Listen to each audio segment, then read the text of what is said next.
আসসালামু আলাইকুম।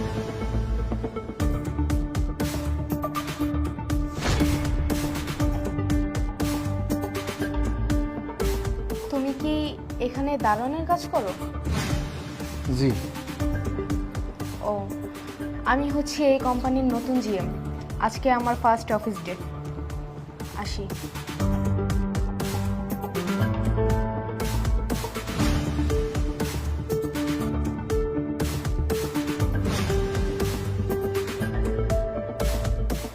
আমি যে আমার বোনের ভাই সেটা কি সে জানাতে চাচ্ছে না? সে কি পরিচয় গোপন করতে চাচ্ছে? থাক থাক, আমি কিছু বলবো না। আমার বোন ভালো থাক। Madam congratulation. কংগ্রেচুলেশন। আমি রাকিব। আমাদের অফিসে যে কোনো সমস্যা যে কোনো প্রয়োজন আপনি আমাকে ডাকতে পারেন, কোনো সমস্যা নেই। ম্যাডাম, আমি শোভা।